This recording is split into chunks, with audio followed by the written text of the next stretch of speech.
16 नवंबर 2024। मीठे बच्चे, बाप आए हैं तुम्हें रूहानी हुनर सिखलाने। जिस हुनर से तुम सूर्य चांद से भी पार शांति धाम में जाते हो। प्रश्न: साइंस घमंड और साइलेंस घमंड में कौन सा अंतर है? उत्तर: साइंस घमंडी चांद सितारों पर जाने के लिए कितना खर्चा करते हैं, शरीर का जोखिम उठाकर जाते हैं। उन्हें यह डर रहता है कि रॉकेट कहाँ फेल ना हो जाए। तुम बच्चे साइलेंस घमंड वाले बिगर कौड़ी खर्चा सूर्य चांद से भी पार मूल वतन में चले जाते हो। तुम्हें कोई डर नहीं, क्योंकि तुम शरीर को यहाँ ही छोड़कर जाते हो। ओम शांति। रूहानी बाप बैठ रूहानी बच्चों को समझाते हैं। बच्चे सुनते तो रहते हैं कि साइंसदान चांद पर जाने का प्रयत्न करते रहते हैं, लेकिन वे लोग तो सिर्फ चांद तक जाने की कोशिश करते हैं। कितना खर्चा करते हैं, बहुत डर रहता है ऊपर जाने में। अब तुम अपने ऊपर विचार करो, तुम कहाँ के रहने वाले हो? वह तो चंद्रमा की तरफ जाते हैं, तुम तो सूर्य चांद से भी पार जाते हो, एकदम मूल वतन में। वो लोग तो ऊपर जाते हैं तो उनको बहुत पैसे मिलते हैं। ऊपर में चक्कर लगाकर आते तो उन्हों को लाखों सौगातें मिलती हैं। शरीर का जोखिम रिस्क उठाकर जाते हैं। वह है साइंस घमंडी। तुम्हारे पास है साइलेंस का घमंड। तुम जानते हो हम आत्मा अपने शांति धाम ब्रह्मांड में जाते हैं। आत्मा ही सब कुछ करती है। उन्हों की भी आत्मा शरीर के साथ ऊपर में जाती है। बड़ा खौफनाक है, डरते भी हैं। ऊपर से गिरे तो जान खत्म हो जाएगी। वह सब है जिस्मानी हुनर। तुमको बाप रूहानी हुनर कला सिखलाते हैं। इस हुनर सीखने से तुमको कितनी बड़ी प्राइज मिलती है। 21 जन्मों की प्राइज मिलती है, नंबरवार पुरुषार्थ अनुसार। आजकल गवर्नमेंट लॉटरी भी निकालती है ना। यह बाप तुमको प्राइज देते हैं और क्या सिखाते हैं? तुमको बिल्कुल ऊपर ले जाते हैं, जहां तुम्हारा घर है। अभी तुमको याद आता है ना कि हमारा घर कहाँ है और राजधानी जो गंवाई है वह कहाँ है? रावण ने छीन लिया। अब फिर से हम अपने असली घर भी जाते हैं और राजाई भी पाते हैं। मुक्ति धाम हमारा घर है, यह कोई को पता नहीं है। अब तुम बच्चों को सिखलाने के लिए देखो, बाप कहाँ से आते हैं, कितना दूर से आते हैं। आत्मा भी रॉकेट है। वह कोशिश करते हैं ऊपर जाकर देखें चंद्रमा में क्या है, स्टार में क्या है। तुम बच्चे जानते हो यह तो इस मांडवे की बत्तियां हैं। जैसे मांडवे में बिजलियां लगाते हैं, म्यूजियम में भी तुम बत्तियों की लड़ियां लगाते हो ना। यह फिर है बेहद की दुनिया। इसमें यह सूर्य चांद सितारे रोशनी देने वाले हैं। मनुष्य फिर समझते हैं सूर्य चंद्रमा यह देवताएं हैं, परंतु यह देवता तो है नहीं। अभी तुम समझते हो बाप कैसे आकर हमको मनुष्य से देवता बनाते हैं। यह ज्ञान सूर्य, ज्ञान चंद्रमा और ज्ञान लकी सितारे हैं। ज्ञान से ही तुम बच्चों की सद्गति हो रही है। तुम कितना दूर जाते हो? बाप ने ही घर जाने का रास्ता बताया है। सिवाय बाप के कोई भी वापस अपने घर जा नहीं सकते। बाप जब आकर शिक्षा देते हैं तब तुम जानते हो। यह भी समझते हैं हम आत्मा पवित्र बनेंगे तब ही अपने घर जा सकेंगे। फिर या तो योग बल से या सजाओं के बल से पावन बनना है। बाप तो समझाते रहते हैं जितना बाप को याद करेंगे उतना तुम पावन बनेंगे। याद नहीं करेंगे तो पतित ही रह जाएंगे। फिर बहुत सजा खानी पड़ेगी और पद भी भ्रष्ट हो जाएगा। बाप खुद बैठ तुमको समझाते हैं तुम ऐसे ऐसे घर जा सकते हो। ब्रह्मांड क्या है, सूक्ष्म वतन क्या है, कुछ भी पता नहीं। स्टूडेंट पहले थोड़े ही कुछ जानते हैं। जब पढ़ना शुरू करते हैं तो फिर नॉलेज मिलती है। नॉलेज भी कोई छोटी कोई बड़ी होती है। आईसीएस का इम्तिहान दिया तो फिर कहेंगे नॉलेजफुल। इससे ऊंच नॉलेज कुछ होती नहीं। अब तुम भी कितनी ऊंच नॉलेज सीखते हो।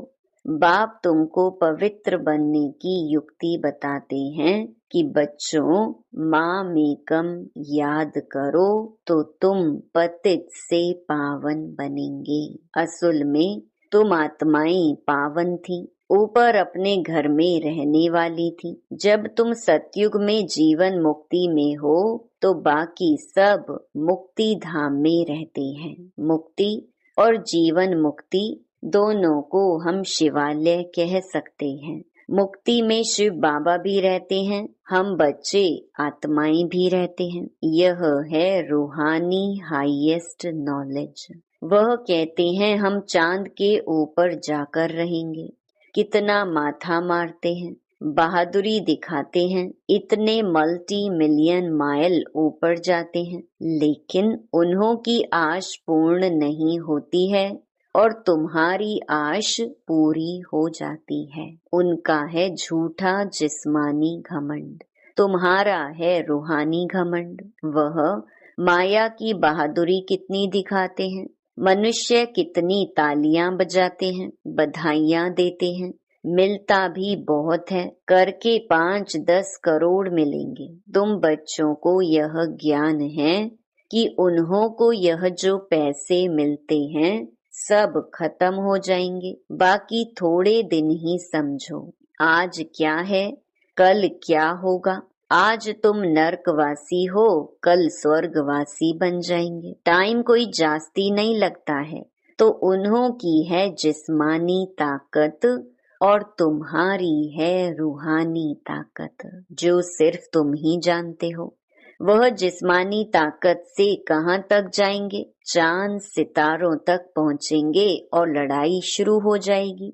फिर वह सब खत्म हो जाएंगे। उन्हों का हुनर यहाँ तक ही खत्म हो जाएगा। वह है जिस्मानी हाईएस्ट हुनर, तुम्हारा है रूहानी हाईएस्ट हुनर। तुम शांति धाम में जाते हो, उसका नाम ही है स्वीट होम।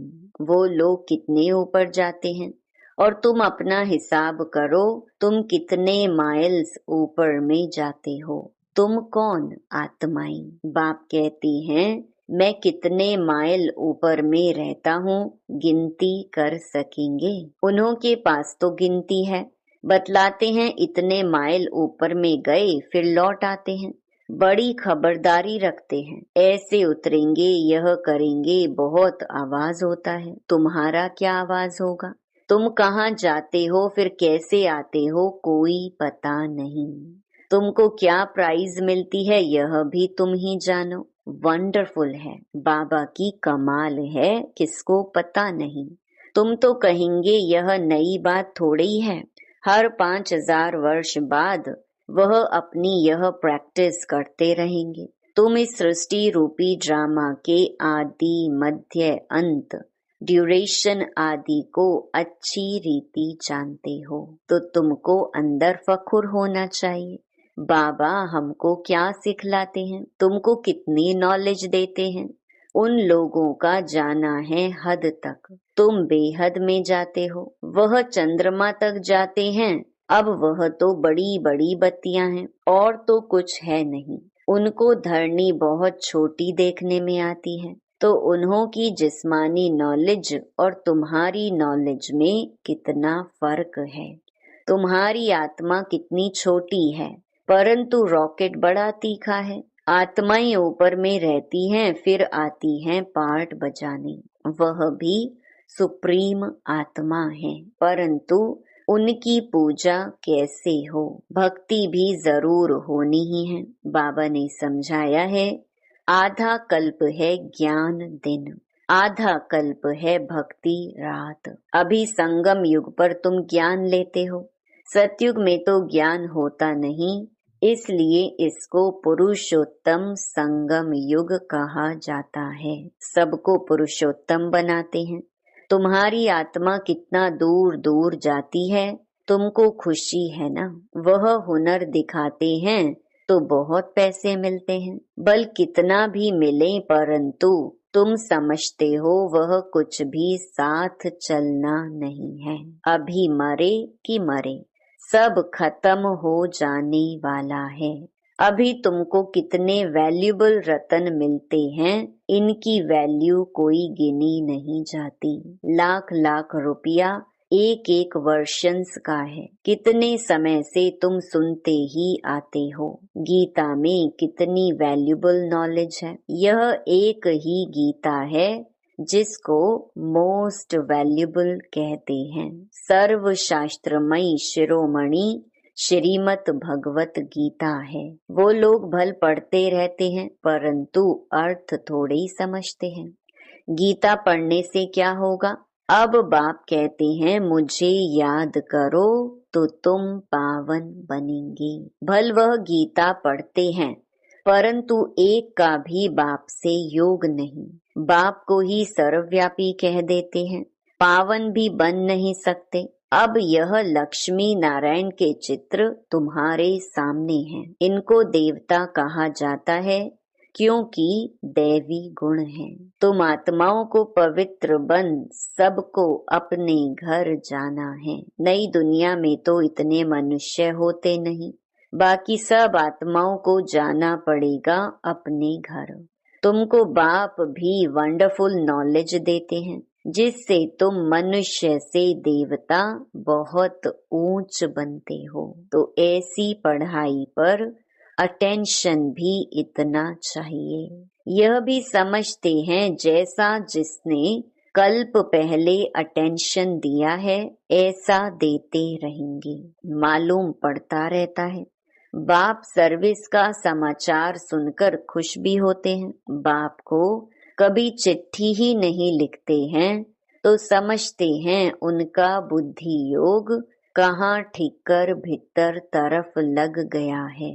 देह अभिमान आया हुआ है, बाप को भूल गए हैं। नहीं तो विचार करो, लव मैरिज होती है तो उनका कितना आपस में प्यार रहता है। हाँ, कोई कोई के ख्याल बदल जाते हैं तो फिर स्त्री को मार डालते हैं।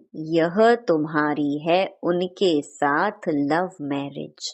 बाप आकर तुमको अपना परिचय देते हैं, तुम आपे ही परिचय नहीं पाते हो। बाप को आना पड़ता है। बाप आएगा तब जबकि दुनिया पुरानी होगी। पुरानी को नई बनाने जरूर संगम पर ही आएंगे। बाप की ड्यूटी है नई दुनिया स्थापन करने की। तुमको स्वर्ग का मालिक बना देते हैं, तो ऐसे बाप के साथ कितना लव होना चाहिए। फिर क्यों कहते कि बाबा हम भूल जाते हैं। कितना ऊंच ते ऊंच बाप है, इनसे ऊंचा कोई होता ही नहीं। मनुष्य मुक्ति के लिए कितना माथा मारते उपाय करते हैं, कितनी झूठ ठगी चल रही है। महर्षि आदि का कितना नाम है। गवर्नमेंट 10-20 एकड़ जमीन दे देती है। ऐसे नहीं कि गवर्नमेंट कोई इररिलीजियस है। उनमें कोई मिनिस्टर रिलीजियस है, कोई अनरिलीजियस है, कोई धर्म को मानते ही नहीं। कहा जाता है रिलीजन इज माइट। क्रिश्चियन में माइट थी ना, सारे भारत को हप करके गए। अभी भारत में कोई माइट नहीं है। कितना झगड़ा मारा मारी लगी पड़ी है। वही भारत क्या था। बाप कैसे कहाँ आते हैं किसको कुछ भी पता नहीं है। तुम जानते हो मगध देश में आते हैं जहाँ मगरमच्छ होते हैं। मनुष्य ऐसे हैं जो सब कुछ खा जाएं। सबसे जास्ती वैष्णव भारत था। यह वैष्णव राज्य है ना। कहाँ यह महान पवित्र देवताएं, कहाँ आजकल देखो क्या क्या हप करते जाते हैं। आदम खोर भी बन जाते हैं। भारत की क्या हालत हो गई है। अभी तुमको सारा राज समझा रहे हैं। ऊपर से लेकर नीचे तक पूरा ज्ञान देते हैं। पहले पहले तुम ही इस पृथ्वी पर होते हो, फिर मनुष्य वृद्धि को पाते हैं। अभी थोड़े समय में हाहाकार हो जाएगा, फिर हाय हाय करते रहेंगे। स्वर्ग में देखो कितना सुख है। यह एम ऑब्जेक्ट की निशानी देखो। यह सब तुम बच्चों को धारणा भी करनी है। कितनी बड़ी पढ़ाई है। बाप कितना क्लियर कर समझाते हैं। माला का राज भी समझाया है। ऊपर में फूल है शिव बाबा, फिर मेरू प्रवृत्ति मार्ग है ना। निवृत्ति मार्ग वालों को तो माला फेरने का हुक्म नहीं। यह है ही देवताओं की माला। उन्होंने कैसे राज्य लिया है, तुम्हारे में भी नंबर वार हैं। कोई कोई हैं जो बेधड़क हो किसको भी समझाते हैं। आओ तो हम आपको ऐसी बात बताएं जो और कोई बता ही नहीं सकते। सिवाय शिव बाबा के और कोई जानते ही नहीं। उन्हों को यह राजयोग किसने सिखाया। बहुत रसीला बैठ समझाना चाहिए। यह 84 जन्म कैसे लेते। देवता, क्षत्रिय, वैश्य, शूद्र। बाप कितनी सहज नॉलेज बताते हैं। और पवित्र भी बनना है, तब ही ऊंच पद पाएंगे। सारे विश्व पर शांति स्थापन करने वाले तुम हो। बाप तुमको राज्य भाग्य देते हैं। दाता है ना, वह कुछ लेता नहीं है। तुम्हारी पढ़ाई की यह है प्राइज। ऐसी प्राइज तो और कोई दे ना सके। तो ऐसे बाप को प्यार से क्यों नहीं याद करते हैं। लौकिक बाप को तो सारा जन्म याद करते हो, पारलौकिक को क्यों नहीं याद करते हो। बाप ने बताया है यह युद्ध का मैदान है। टाइम लगता है पावन बनने में। इतना ही समय लगता है जब तक लड़ाई पूरी हो। ऐसे नहीं जो शुरू में आए हैं वह पूरे पावन होंगे। बाबा कहते हैं माया की लड़ाई बड़ी जोर से चलती है। अच्छे अच्छे को भी माया जीत लेती है। इतनी तो बलवान है। जो गिरते हैं वह फिर मुरली भी कहाँ से सुने। सेंटर में तो आते ही नहीं, तो उनको कैसे पता पड़े। माया एकदम वर्थ नॉट अ पेनी बना देती है। मुरली जब पढ़ें तब सुजाग हो। गंदे काम में लग जाते हैं। कोई सेंसिबल बच्चा हो जो उनको समझावे। तुमने माया से कैसे हार खाई है। बाबा तुमको क्या सुनाते हैं, तुम फिर कहाँ जा रहे हो। देखते हैं इनको माया खा रही है तो बचाने की कोशिश करनी चाहिए। कहाँ माया सारा हप ना कर लेवे, फिर से सुजाग हो जाएं, नहीं तो ऊंच पद नहीं पाएंगे। सतगुरु की निंदा कराते हैं। अच्छा, मीठे मीठे सिकी लधे बच्चों प्रति मात पिता बाप दादा का याद प्यार और गुड मॉर्निंग। रूहानी बाप की रूहानी बच्चों को नमस्ते। धारणा के लिए मुख्य सार। पहला, बाप से साइलेंस का हुनर सीखकर इस हद की दुनिया से पार बेहद में जाना है। फखुर माना नशा रहे। बाप हमें कितना वंडरफुल ज्ञान देकर कितनी बड़ी प्राइज देते हैं। दूसरा, बेधड़क होकर बहुत रसीले ढंग से सेवा करनी है। माया की लड़ाई में बलवान बन जीत पानी है। मुरली सुनकर सुजाग रहना है और सबको सुजाग करना है। वरदान, परम पूज्य बन परमात्मा प्यार का अधिकार प्राप्त करने वाले संपूर्ण स्वच्छ आत्मा भव। सदा ये स्मृति जीवन में लाओ कि मैं पूज्य आत्मा इस शरीर रूपी मंदिर में विराजमान हूँ।